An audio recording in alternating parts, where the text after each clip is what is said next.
Welcome to the Living Undeterred podcast. I'm your host, Jeff Johnston, and I am super excited about today's show. For those of you that follow our story, I came up with this Living Undeterred mindset shortly after our oldest son passed away from a heroin overdose on October 4th, 2016. And that day became an important day for our family as we made decisions to make the choice of going down two different roads. Obviously, when you have a life event, you either end up making that the reason why your life unwinds, or you make it a reason why your life turns out to be inspirational to yourself and to others. And so I have a show that I'm actually nervous about. I'm not going to lie to you. People that know me know that I never use the word nervous because it's a negative word. I always use anxious or hyper or excited, but I am actually nervous. My hand's shaking a little bit. This is Roman, and for those of you that know us, Roman has been on, I don't know, you haven't been on, oh yeah, you've been on one podcast already. First one. Yeah, the very first episode of the Living Undeterred. By the way, you can go to www.livingundeterred.com, and all my blogs that post on Wednesday. This week was called The Fear of Living, and my podcast that post on Friday, which would be posted today, was with Nancy Barrows. And if you go back to the very first podcast, it was Roman, his brother Ian, and myself for 1 hour talking about what happened to us, talking about the death of a son, the death of a brother, addiction, substance abuse, all these things. Life in general. Did we solve anything? No, we nothing didn't. to solve. We didn't.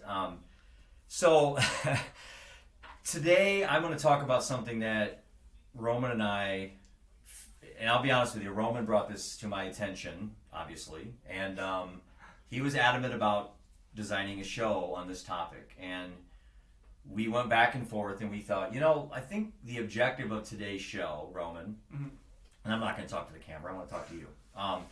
The objective to today's show is to talk about the conflict or the issue that parents and kids have, kind of the disconnect in the relationship, and having tough conversations.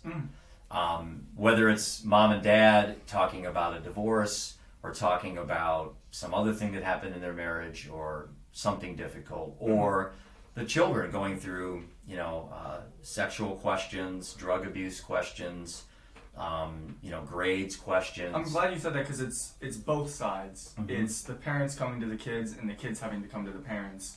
So it's whatever they believe in, whether that's the kids or the parents, they have to respect that their family. Being open-minded. Yeah, being open-minded to whatever the other person believes in. Right. Because at the end of the day, they're still going to be living in that same house together. So yeah, they're going to be a part of your life forever. And I remember, I have a lot of stories I can talk about, but some that involve the ultimate the worst possible outcome in all these situations is obviously death. And we dealt with that with Seth. I mean, the worst possible outcome of his drug addiction and his alcohol abuse was dying, and that happened to us. But the suicide rates in our country are through the roof. I saw a statistic, you and I talk about this, we talk a lot. Roman and I have a lot of good conversations. But 150,000 people a year, or last year, died of suicide, overdose, and alcohol addiction. And these numbers have to change. And I think what today's show is, and I called it an act of love for a reason, because that's what this show's about. It's about love. It's about my love towards you. Sorry. It's about my love towards Seth. It's about my love towards everybody in my life. And I'm honored that you chose me to talk about this topic. So, drum roll. You're honored. You're honored to be with me, and I'm just a kid in Iowa. I know, but you're a rock star, dude. I mean, I learned from you and your brother so much. I think you guys, I learn more from you guys than you guys do from me. And without further ado, let's get right to it. What do we want to talk about today, Roman? What's kind of on your mind? You've got a little thing on your mind. Hey, Dad, I got something I want to talk to you about. Fire away. I can handle it. Talking to you? Or Yeah, to me. Okay. We need to have Doom music or something playing. All right, lay it on me. I'm in the middle of a football game. I'm busy. You got something going on. Okay, big deal. I'm going to hit pause. Okay, Roman, what do you want to talk about? I want to tell you that I've been having a lot of thoughts, and I'm gay.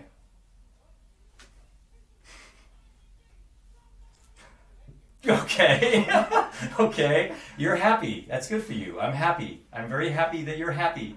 Is that what you mean? No, I mean, like, homosexual gay, not happy gay. Okay, hold on. Let me get a drink. I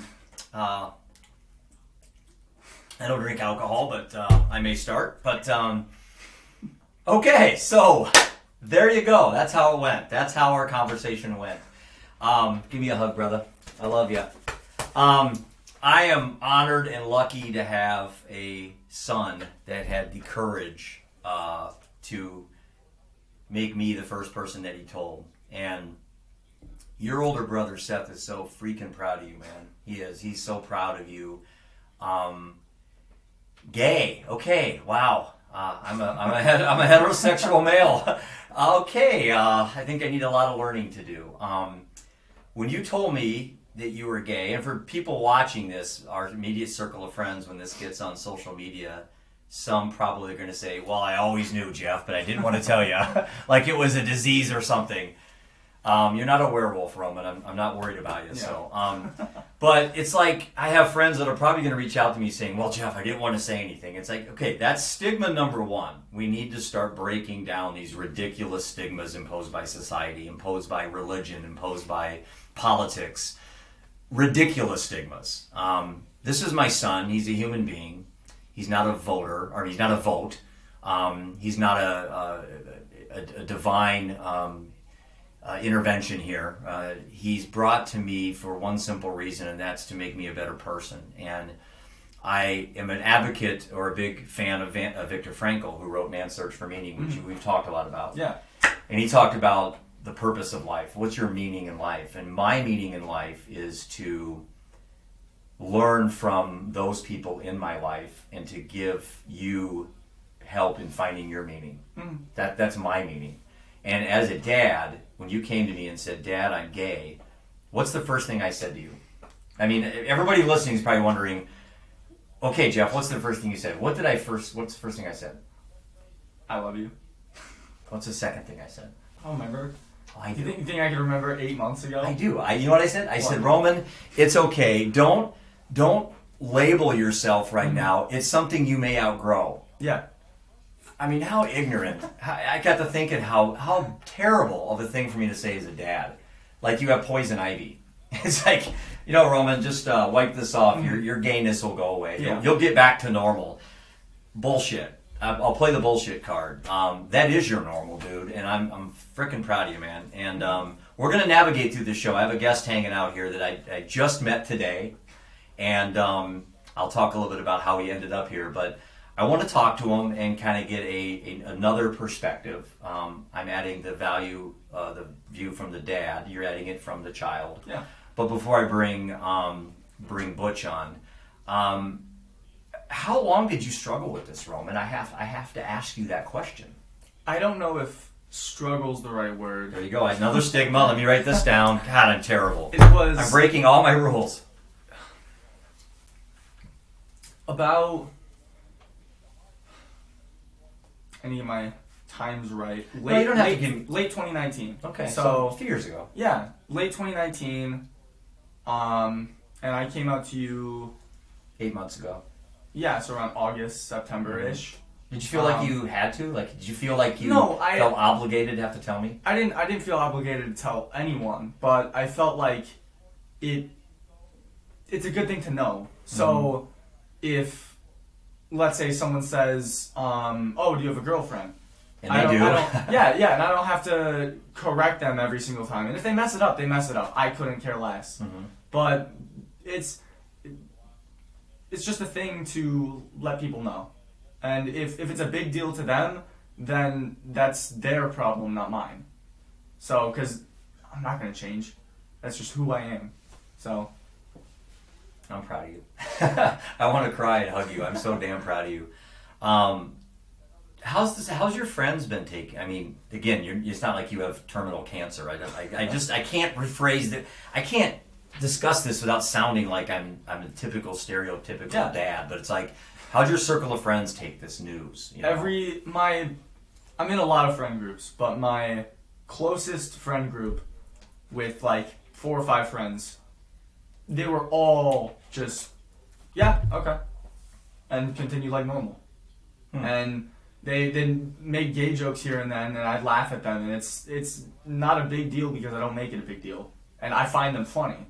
It's like making any kind of joke towards each other because we know we're friends and we're going to take it that way.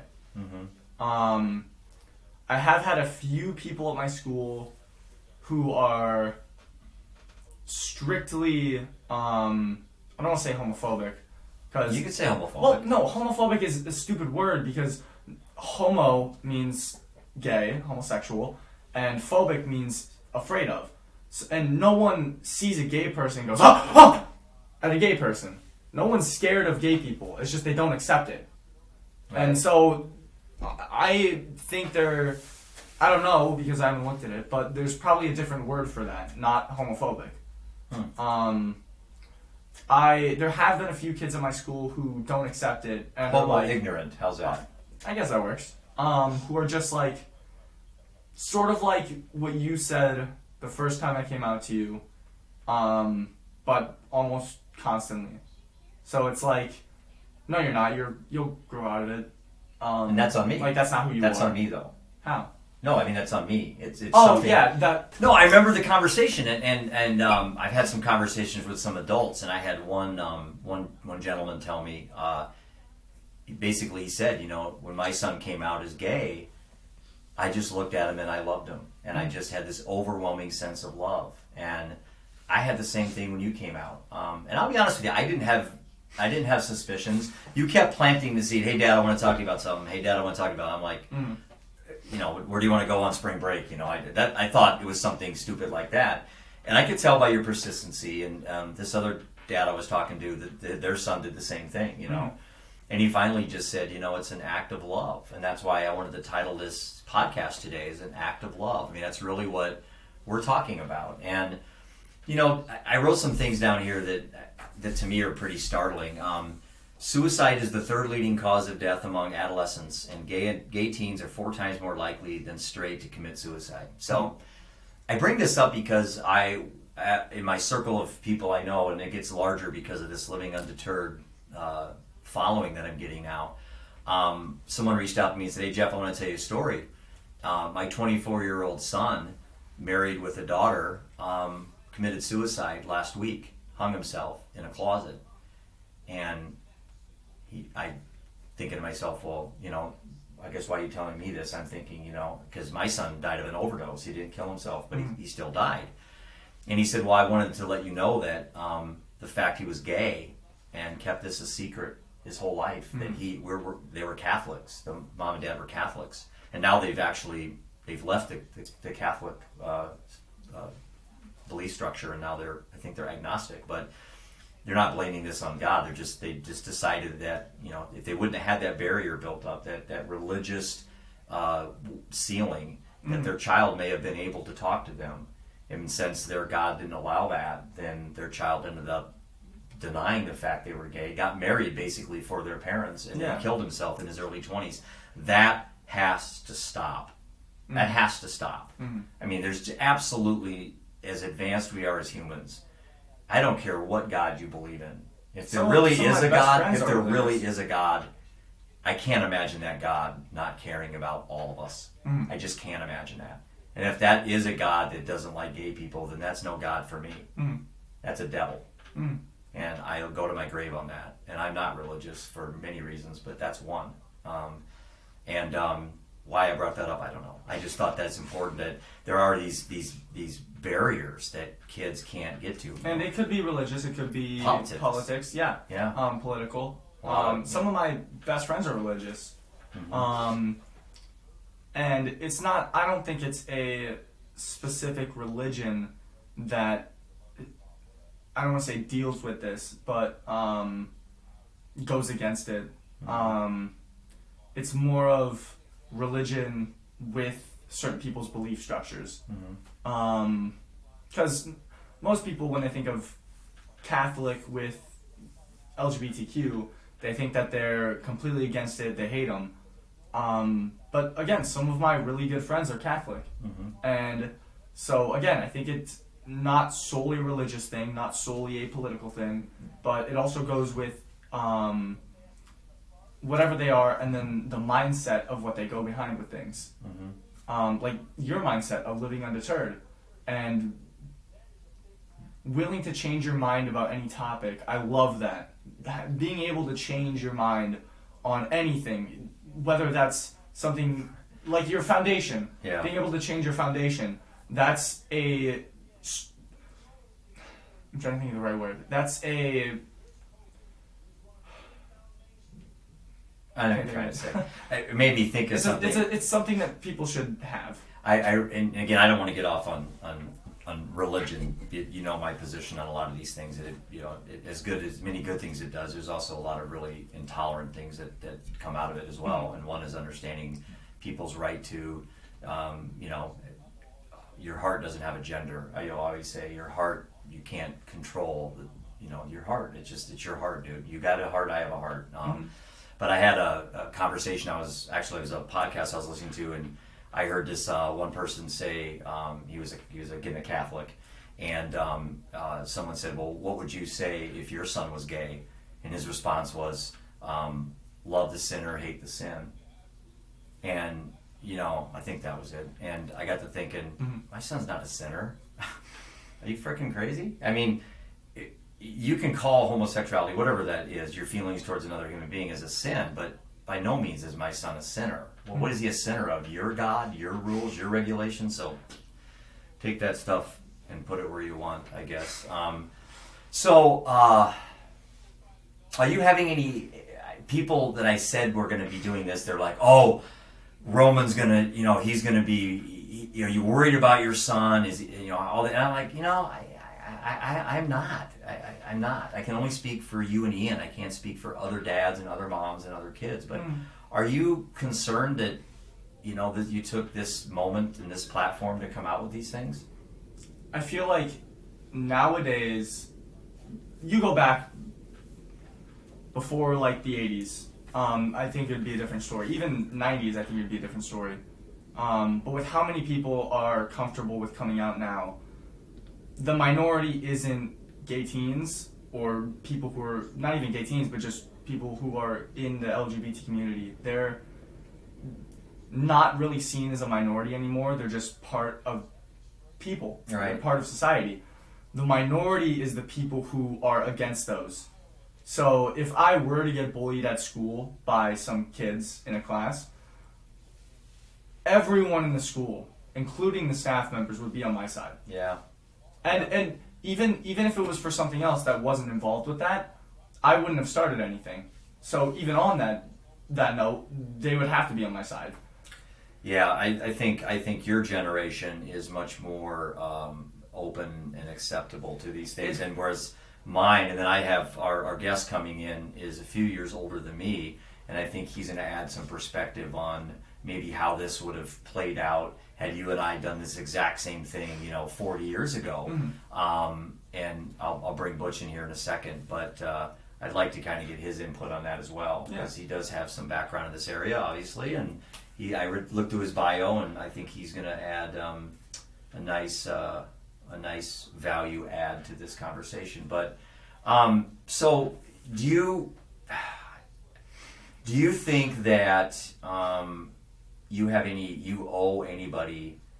By the way, he's asked me all of these questions personally off camera 100,000 times. So I mean, do you feel obligated that you have? I mean, I don't go around and tell people, "Hey, I'm Jeff. I'm heterosexual." I mean, no, I mean, I feel like the best way to bring it up in a conversation with anyone, to break the status quo of something like this, would be to have a conversation with someone. Maybe not even the first, second, third, fourth conversation, but they bring up their girlfriend. Right. I can bring up my boyfriend. Right. And just leave it at that. Right. And they might go, "Oh, you're gay?" And yeah. And if they say anything bad, then just leave the conversation. Like you always say, it's on them. Yeah, it's on them. If they want to get upset about me being who I am, that's their fault. That's their issue, not mine. Yeah. Do they want me to just not be gay? And if the answer to that is yes, then sucks for them. Well, then you'll end up hanging from a closet someday, like that one dad had to go through because his son could not tell his parents he was gay. And to me, the worst possible outcome is suicide. Mm-hmm. And what's worse than that? Would you rather have a gay son or a dead son? Yeah, I know. I think about that obviously because I have yes, I know what you're saying. Mm-hmm. So okay, let's do this. Let's bring in Butch, and I could take a deep breath, collect my thoughts, and then we'll kind of see what he thinks. But so I'm going to give a quick introduction here, and Butch and I go back a long ways, about 30 minutes, a couple hours. But what I did is I was running into some issues trying to find, and I talked to Butch about this. I made a request on social media this morning about 6 hours ago, and I kind of threw it out there that I was having this conversation, Butch. And I'm actually quite surprised. I know it's Friday and it's in the afternoon, but 6 hours went by. I only had 2 or 3 people respond, and I got to thinking, if I would have posted something that I had for dinner or something, I would have had 1,000 people like it.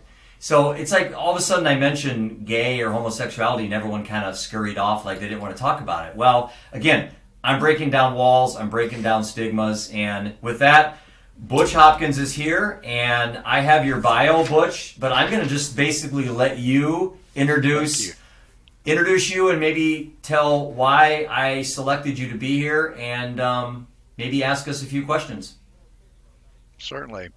Jeff, Roman, it's very good to meet you guys. Really, thank you for allowing me to, observe and engage. Roman, you're a very fortunate young man. I'll start with that. My introduction, it's funny, I gave your dad a bio that I typically use for career. And it really is so irrelevant that I wrote another bio here real quickly. I think it's going to be more relevant for all 3 of us in the conversation. First of all, I am a gay man. I have 3 beautiful children, my oldest of whom I lost a few years ago. I have an incredibly loving husband. And on top of all that, lest we not just pick on the Catholic Church, I would add I'm a former deacon of the Presbyterian Church. And I've known some really harsh judgment and prejudices from that organization. And I know firsthand how that feels, but I will say that despite all that harsh judgment, I do live now a life of authenticity. And Roman, I'm very, very impressed that at your age, you've learned how to embrace that authenticity already. It's very evident that you two love each other, and I can't say enough for how much that love your father has for you must have given you the strength and courage that's necessary to live that life of authenticity. So congratulations. So far, so good, huh? Yeah. No kidding. You guys mentioned a couple of times I wanted to point out family. I really do see that family is very, very important to anybody you talk to. You're going to ask. Most people are going to say how important family is. It's unfortunate that a lot of men, especially in my generation, don't have family. Their families did in fact, abandon them. You mentioned a very, I guess it's a black and white line in there somewhere, Roman, where in the 90s it became okay to be gay, and it was easier for children to come out. And I observed as an adult that there were younger and younger and younger men who were admitting that they were gay and becoming their authentic selves. And I think that's an awesome, awesome thing. I didn't have those opportunities, but give me another generation and I sure would have. I'd have been right out there with you from the get-go. It's unfortunate, though. A lot of men in my generation will talk about family, and it's not their family of origin that they discuss. They discuss their chosen families. And I think you'll have chosen family also, Roman, as you get older. But I also see that you're going to be fortunate enough to have your family of origin around you to give you that love as well. That's really heartwarming. Yeah. So Butch, when may I ask, at what age do you think you realized that you were gay? Okay, so Roman, listen closely. This is how you answer this question. Okay, I'm going to turn it on you, Jeff. Oh no, Jeff, at what age did you realize that you were heterosexual, Jeff? So is this stigma number 4 I just broke, Butch? You're forgiven. I have You're so forgiven. much learning. I have so much learning to do. It's. I think perhaps maybe the question to rephrase it is, at what age did you understand that your authentic self needed to come forward? That and Butch, I wasn't trying to be purposely ignorant there. I was just ignorant there. It's a great. Yeah, segue, I'm learning. Awesome. I'm learning, man. I just when the minute he told me, I said I'm going to embrace this as an opportunity for me to learn. Yeah. So Roman, answer the question for him. He asked me, but I'm going to ask you. When did you realize you were gay? Well, it's a good way that you put it that way. It's yeah. You don't know, yeah. Before I actually thought about it, I never had an attraction towards a girl. So I was just confused, and so I never said anything on it. And I found that a lot of kids in my generation don't realize that being gay is an option. And I didn't know that because like the stigma of not stigma, but the boys are supposed to do this, girls are supposed to do this. Girls are supposed to like boys are supposed to like girls. In every show that I ever watched, it would always be a girl liking a guy or a guy liking a girl. Mm-hmm. So when I got to around 16, I saw that it was an option and that, I'm attracted to guys, not girls, so that kind of makes sense of why I was never attracted to anyone before. Mm-hmm. Yeah, so. There's just so many aspects of this that we could all learn from. I mean, you just take like interracial marriages and things like that years ago, a black and a white person being married walking down the street, they would get, and then I'm sure they still do today, but it's like that happens now around here. It's just not that it's not that big a deal. Like seeing 2 men hold hands isn't that big a deal to me, at least. I mean, I'm not in a bubble where that stuff bothers me. Mm-hmm. I'm sure obviously there's many parts of the country and the world where you get stoned to death if 2 men held hands, which is unfortunate, but hopefully these conversations, we can start changing that narrative. One of the hardest things I've seen is people that have convictions that are unmovable. Mm-hmm. Maybe it could be a deity that they worship, that they just like, he says that I can't believe in this, then thus I can't believe in that. Until you have a gay son. And then all of a sudden it's like, well, that's great until it wasn't supposed to happen to my son. Mm-hmm. So for me, I'm fortunate, or maybe Roman's fortunate, that I don't worship somebody that tells me how to believe things or how to think things. And not that every religion, is against homosexuality, but it seems to me, and I'll tell you what, Butch, maybe you know this better than me, they seem to be coming around. There seems to be more acceptance in religion mainstream. Would you agree with that?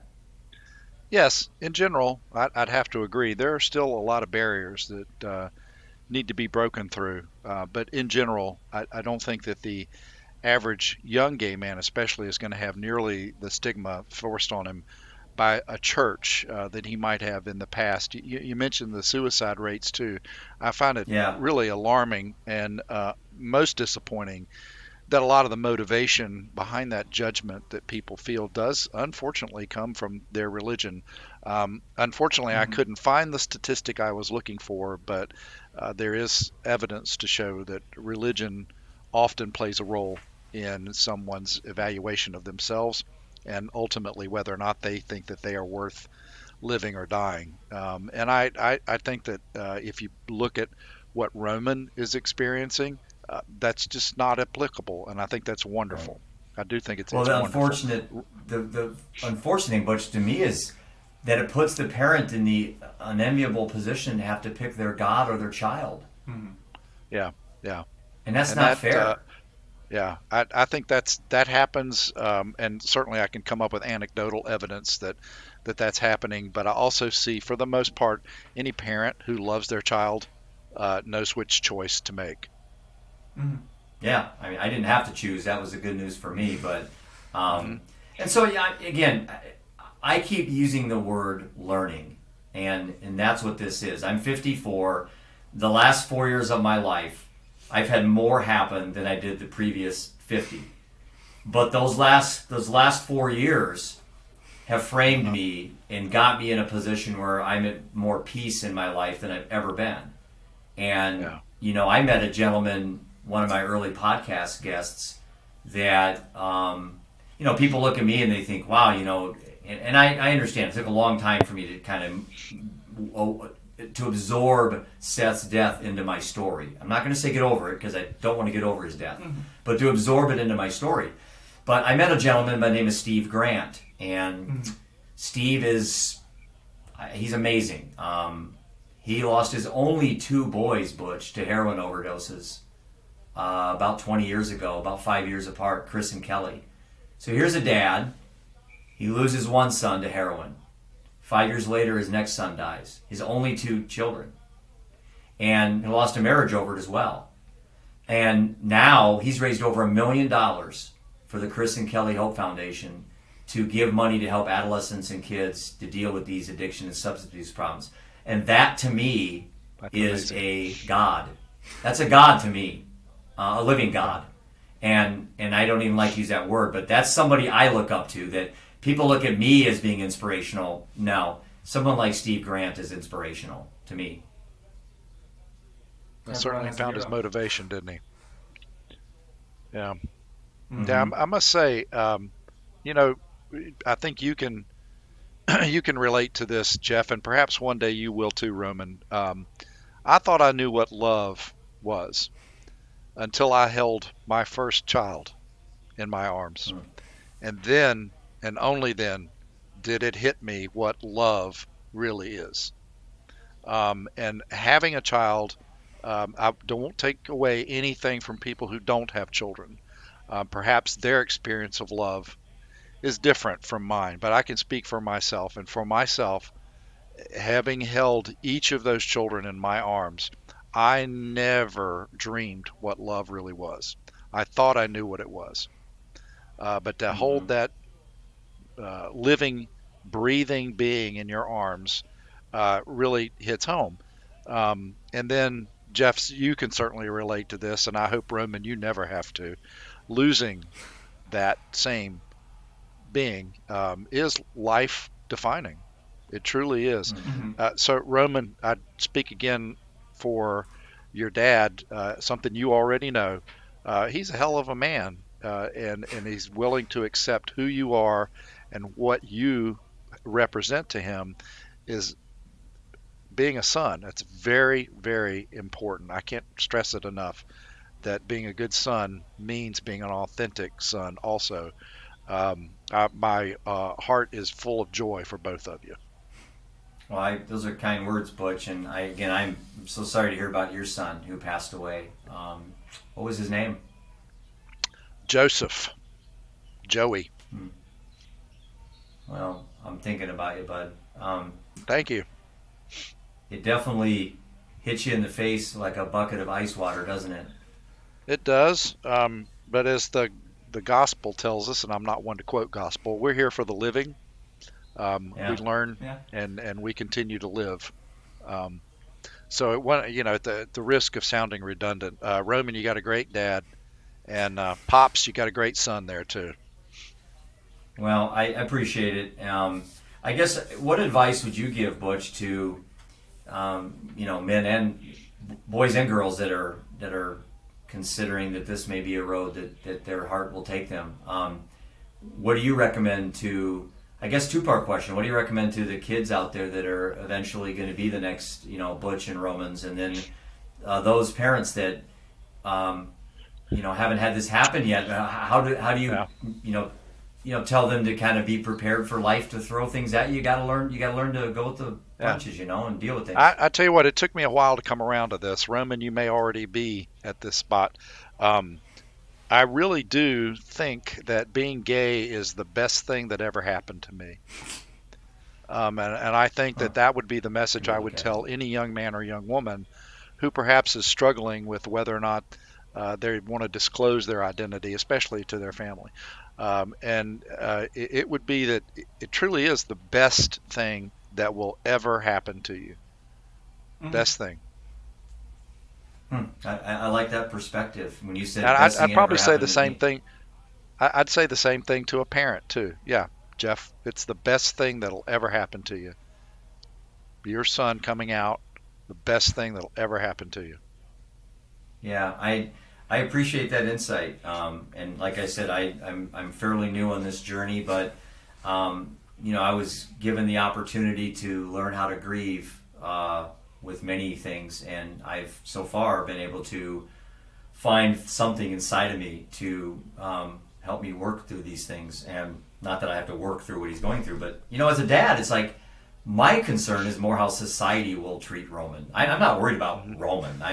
He's fine. I'm worried about what society may impose on him, but he's such a confident young man that I know there'll be battles, but there's battles when you're heterosexual. Yeah. It's like Yep. We're human, man. There are battles every freaking day. I don't care if you're black, white, yellow, or gay or straight. Male, female, doesn't matter. There's battles. So it's arrogant for a heterosexual.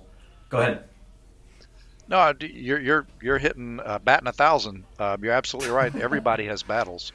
It would be difficult to consider though fighting those battles without really accepting yourself first. Yeah. You have to be true to yourself, and you have to love yourself. I'll say it again. I love being gay. I cannot imagine not being gay. It's the best thing that ever happened to me. Yeah. Did you have? I know I don't want to get too deep into your family life, Butch, but you said you had some issues with some acceptance on there. But did you just finally realize that, hey, you're either with me or you aren't, and I'm going to live my life the way that I have a right to live mine. You have a right to live yours. I mean, is that kind of your approach? Yeah, it's unfortunate that there are going to be some people in your life that you're going to have to let go of. Yeah. I don't want to take too much of the time away from Roman, but I'll tell you a quick story. It's one of the best lessons I ever learned in life. I had, when I was younger, I saw a psychologist, best shrink I have ever seen in my life. Guy looked like Albert Einstein. He had hair out to here and was old fella, and he said, if you look at the way in the Old Testament the Jews looked at losing things, they would mourn the loss. For instance, at Mossad, they mourned the loss of their children, and in so doing, when their children were taken from them, they had already mourned it. You can't take away something that you've already lost. So if you have to let go of a family member or a friend, Roman, mourn their loss. They're gone, as if they were dead. If they come back to you later, then is the celebration so much sweeter, because you've lost them, but they have returned. So it's okay. Mourn the loss of those who don't want you to be who you are, but they're gone. They have to be gone, because if they're not, they're going to drag you down. That's really good insight. Thanks. we talk about a lot with just toxic relationships, and sometimes we assume those are outside of the family. Quite often they are the closest people to you can be the most toxic relationships. Absolutely. And sometimes loving somebody is leaving them. Maybe that's a country western song. I don't know. Yeah. But I mean, I think it is. But sometimes unconditional love is actually having to leave somebody. You're saying, "Hey, I love you so much, I can't deal with this anymore." And until you've been in those situations, I remember when Seth was incarcerated, he was in prison, and he had all of his problems. It's like it would have been easy to abandon him, but we didn't. We stuck with him, and ultimately choices caught up with him. And so back to, I guess, how we can kind of wrap this up. Butch, I do appreciate your input and insight today. Do you mind if people want to reach out to you at all? How can they reach out to you on social media? I know right now they can't fly over and see you because of COVID, but... Well, you can look for me on LinkedIn and linkedin.com, but just use my name, Butch Hopkins. As far as I know, I'm the only one on LinkedIn, so that should be a great start. I'm happy to say hello to anybody, and certainly do appreciate anybody reaching out to me. I met you through a mutual friend, and neither you and I have not met yet. Anthony Eaton, and he was one of the first ones that reached out to me and said, "Hey, I got a guy that I'd like to have you, if you still have an opening, to have him on the show." So I very much appreciate you, short notice, jumping in. And Roman, do you want to say thank you or something to Butch? And he's right here. Yes, I know. Yeah, I was gonna say thank you. A lot of things you said really hit close to me. Probably more so me than him. You're welcome. I don't know. It's nice hearing from anyone that you're not the only person that is going through or has gone through these things. And it's nice to know that people who sometimes you don't even know are there for you. And so, thank you. You're welcome. Well, that was awesome. That was great. I reached out to social media to try to find another, initially I thought of maybe like a professional, and I thought, I just want a human, and I didn't purposely try to go find another gay person or something. I just ended up talking to Butch, and what a nice guy. I mean, what a great guy. And everybody has a story. That's probably the beauty of this Living Undeterred journey I'm on, is that I mentioned the story about John. You remember the gentleman that came here to fix my tire. I don't know, maybe you know the story. Yeah. Tattoos and missed his teeth, and he looked like, somebody that you would lock the door or not open it for. Mm-hmm. And that's a stereotype. And no different than seeing two men holding hands in public. That's an initial reaction, is fear. And after I talked to John for a few minutes, I found out, he's divorced a couple times and a couple kids, and was a meth addict and was in prison for 6 years, and he's working 3 jobs and not missing child support. And he's just a human being like we all are. And stories like that just make me realize that, this is more than just Roman Johnston. This is bigger than Jeff Johnston. This is humanity. It sounds dramatic, but this is important stuff. I mean, it's things everyone can learn, not just us. People are anxious, they're stressed, they're depressed, they're committing suicide, they're alcoholics, they're drinking pills. It's just, there's a lot of toxic world out there, and I thought it was important that you and I throw this out there. And I'm curious what the feedback will be when I post this and say, my son is gay and he's happy, something like that, and post it on Facebook. And I'm going to probably get a lot of crickets for a while, but then I'll get all the support. And I highly doubt anyone's going to say anything that is negative. And if they do, then it's like poison ivy to me. It goes. I am so far beyond people hurting my feelings. It's like what Butch said, which kind of hit close to me, which was that, again, you can't really change yourself. And you shouldn't have to. Yeah. You shouldn't even want to, Roman. You're not diseased. I know. That's the stigma. And I'm as guilty as any dad out there. And if they want to leave, it's like what he was talking about. If they want to leave, then let them leave. Mm-hmm. And when they come back, it'll be great. Mm-hmm. But you can't keep those people in your life who will drag you down. Mm-hmm. And like what I said at the end of that, it's very nice to hear just from another person that I'm not the only one who dealt with it and is going through it. Do you plan on being an advocate? Do you plan on being a voice, or do you just want to kind of be a person that just wants your privacy? And I mean, I feel this way at school too. A lot of, not my friends, well, some of my friends, acquaintances and peers at school have come out to me. It's funny you say, am I going to be an advocate? Because just being myself is being an advocate. Me being able to come out comfortably and talk about my boyfriend comfortably. It's very nice for other people at school to hear that, especially the people who are going through it and don't know how to. Because they know that I'm someone that they can trust and pull me aside and tell me what they're going through, and I can help them through it. And again, it's being an advocate for something because that's who I am, not because I specifically want to be an advocate for that, if that makes sense. It does make sense. And I think of the objective today was to, you and I and Ian had, the very first podcast was just an open conversation that people could be a fly on the wall. And we kind of were a little overly dramatic at the opening scene when I and the ending. Yeah, like when I cringed and stuff. It's like, but the reality was when you told me, my first reaction was, like most people, it's a phase. You'll outgrow it. Yeah. Like it's, like I said, I keep thinking of poison ivy, but it's something it's not really who you are. Just give it time.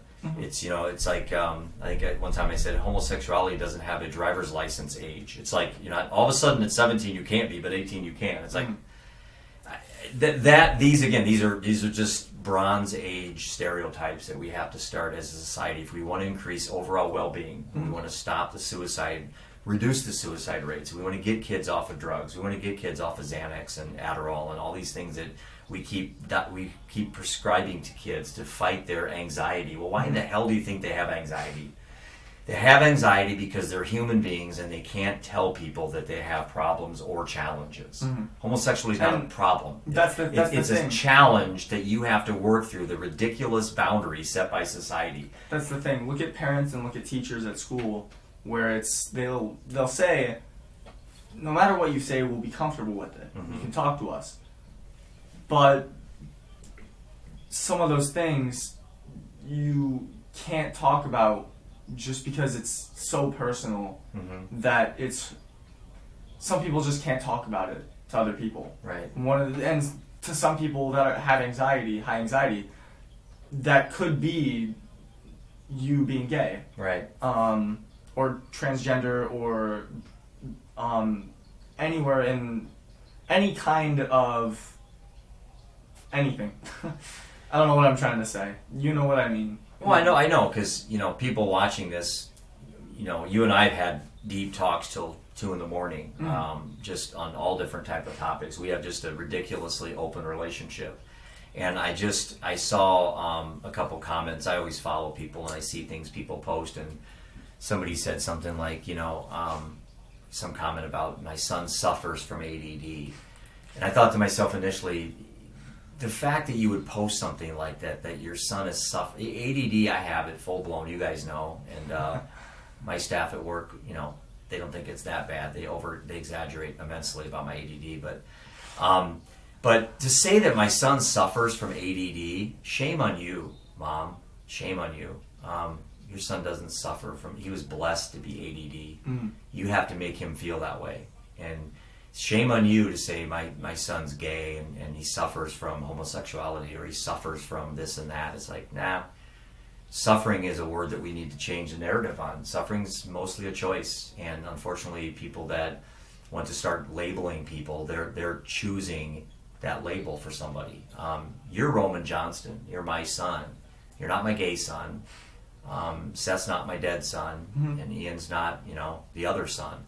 You guys are all three my boys, and I got 2 here with me. I got 1 here in my heart, and that's how I live my life. And that's how I live my life forever. And when I'm gone, and you guys have your families, and hopefully you can continue the openness with your families, because mostly I have seen, and what I've seen in my life experiences is that these things tend to perpetuate themselves. Families that have secrets, the secrets continue.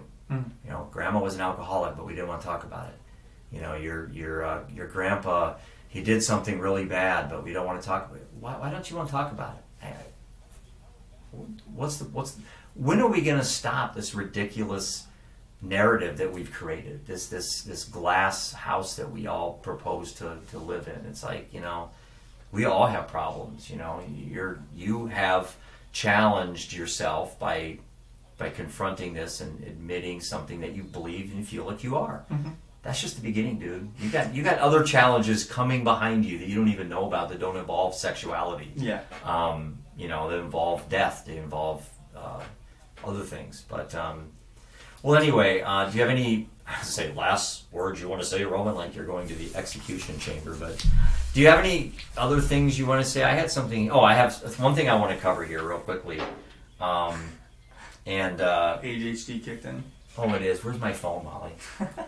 Okay, someone was going to text me something. I wanted to know if you had any suggestions you would give to your friends or anybody that you would say, hey, you know what?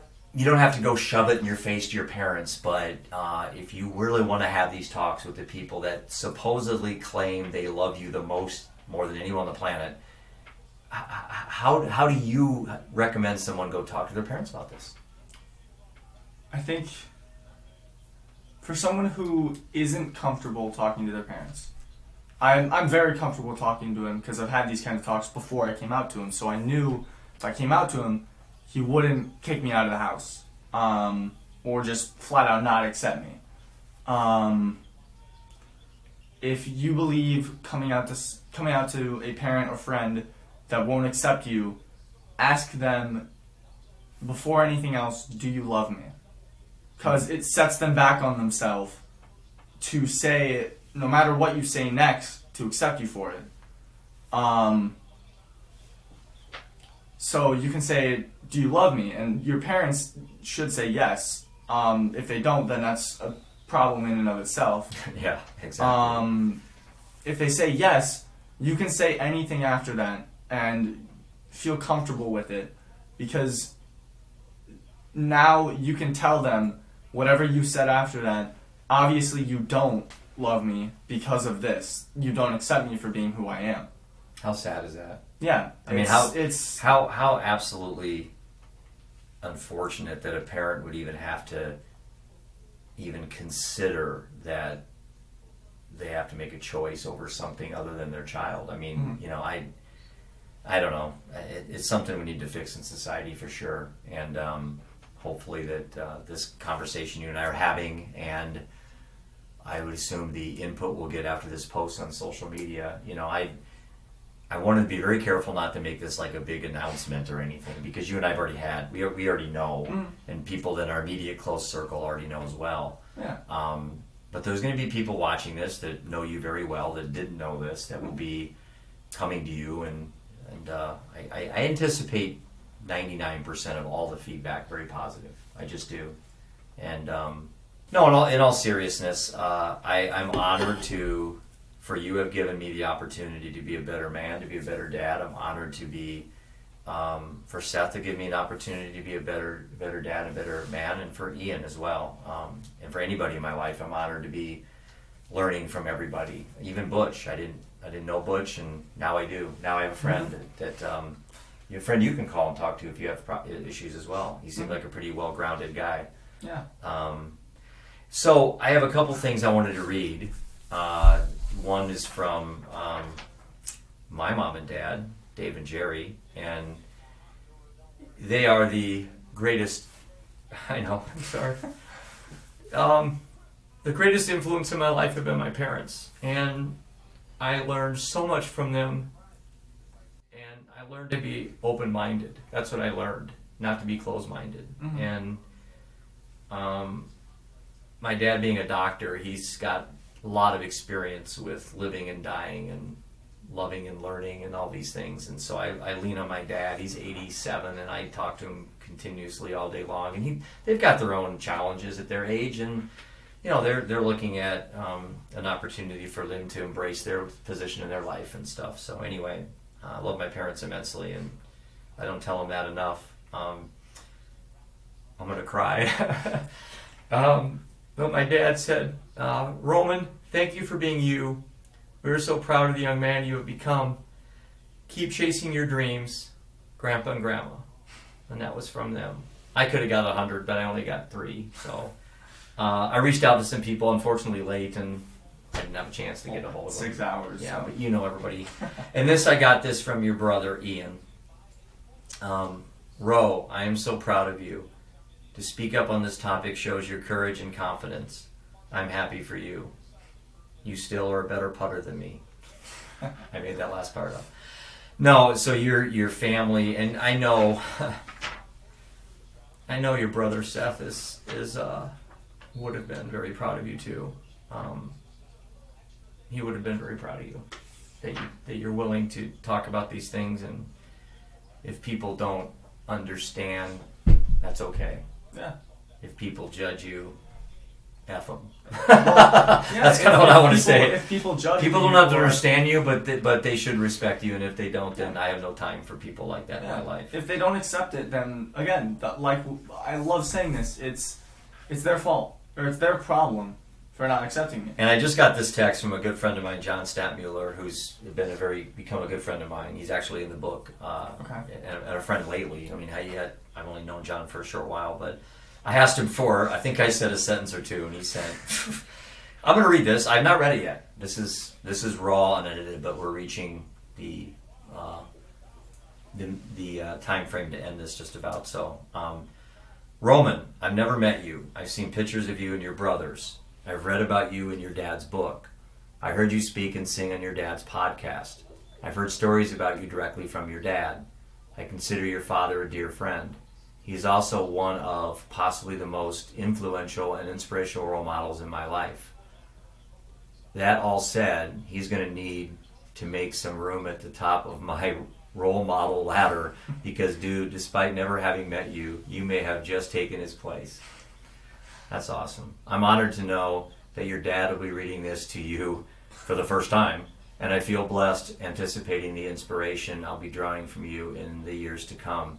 Continue being bold, continue being strong, continue living undeterred, trust the process, good people finish first. And that's from John Statmuller. So, here we are, bud.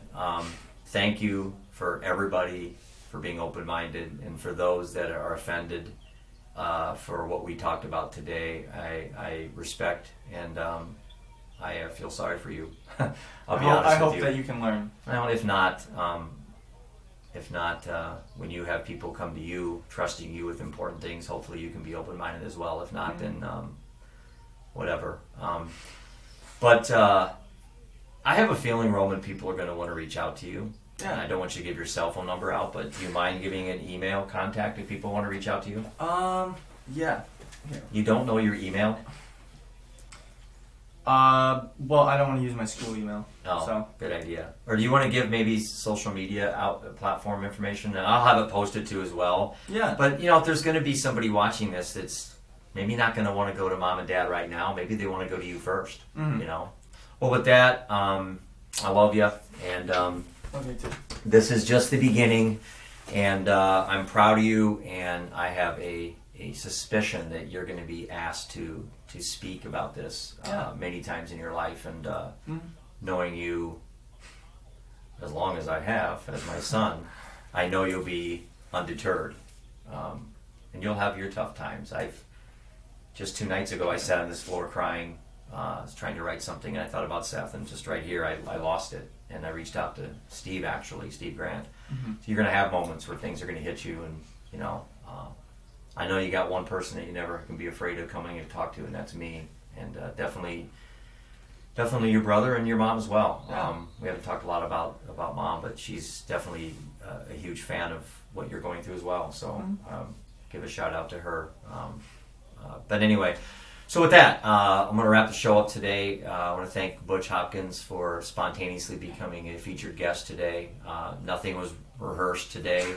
I didn't really want to rehearse, and I wanted to speak from the heart. So anybody out there that is on either end of this, and I'm not even homosexuality issues. I'm talking about just teen angst, teen problems, teen issues. Anxiety, depression. Yeah, the worst possible outcome is suicide. And I think having these conversations may be uncomfortable, may be difficult, but they're needed, and they are definitely definitely needed in today's time with COVID and people being cooped up. So, anything you want to say to end this? I think I've said more than enough. Okay. Well, with that, thank you and everything. I want to remind people that my website is www.livingundeterred.com. I want you to go and subscribe to our YouTube channel. And also, if you can, rate us 5 stars on Spotify and Apple Podcast. I don't know that naturally. I'm reading off a cheat sheet here in the corner of my computer. I'm not the best at that part of this job. What I like doing is what we just did. So have a great evening or afternoon or morning, whatever it is when you're watching this. Have a good day. Have a good day. There you go. Have a good life. Love undeterred, live undeterred, and how about love undeterred? That's a good way to end this. Thank you very much. Have a good night. Yeah, thank you. Thanks, bud. Love you. Love you too.